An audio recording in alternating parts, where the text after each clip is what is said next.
देखिए, इस देश के लिए सबसे ज़्यादा शर्मनाक बात यह है कि जो नेता ऐसी तुच्छ बात करता है और वो भी एक भारतीय सेना के लिए, एक देश की बेटी के लिए, महिला के लिए, उसके बावजूद भी उसके ऊपर अभी तक कार्रवाई नहीं हुई है।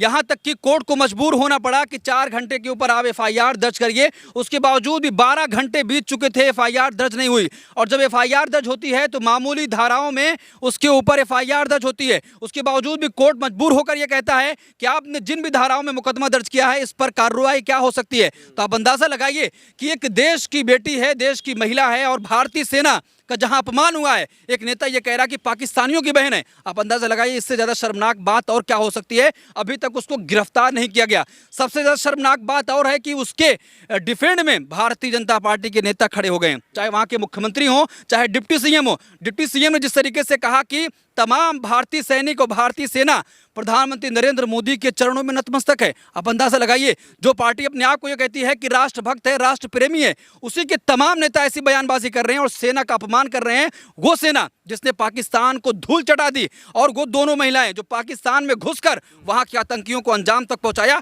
उसके बारे में ऐसा कहा जा रहा है अभी तक कोई भी कार्रवाई नहीं हुई है। आप अंदाजा लगाइए कि देश में क्या कुछ हो रहा है। मामलों को लेकर के जो प्रोफेसर जो थे अली खान जी, उन पर गिरफ्तारी की बातें हो रही है, उनकी गिरफ्तारी हो गई है, लेकिन चाहे विजय शर्मा हो या फिर डिप्टी मुख्यमंत्री हो, उन पर कोई इस तरह की कार्रवाई होता हुआ नहीं दिखाई दे रहा। तो साफ तौर पर यही है कि अगर वहां पर जिसने अपमान किया भारतीय जनता पार्टी के नेता ने, अगर वो मुसलमान होता तो उसको अभी तक गिरफ्तार कर लिया गया होता। मुसलमान की वजह से गिरफ्तारी हुई है? बिल्कुल, जो अली को गिरफ्तार किया गया, प्रोफेसर हैं, उन्होंने कोई भी ऐसा आपत्तिजनक बयान नहीं दिया था। उन्होंने साफ तौर पर यह कहा कि देश में जिस तरीके से नफरत फैलाई जा रही है, नफरत को परोसा जा रहा है, और सेना का तो वो तो सम्मान कर रहे थे सेना को, और जिस तरीके से कहा कि सेना ने हमारी बहुत अच्छी तरीके से काम किया है, लेकिन उसके बावजूद भी उनको गिरफ्तार कर लिया गया। जब महिला आयोग ने उनको नोटिस दिया, उसके बाद उनका आप पूरी तरीके से पढ़िए कि किस तरीके से सोशल मीडिया पर उन्होंने क्या कुछ लिखा है, लेकिन उसके बावजूद भी उनको गिरफ्तार किया गया। तो साफ तौर पर यही कहा जाएगा कि एक मुसलमान होने की वजह से यहां पर कार्रवाई हो गई। और भारतीय जनता पार्टी के जो डिप्टी सीएम जो मंत्री हैं, उनके ऊपर अभी तक कार्रवाई क्यों नहीं हुई है।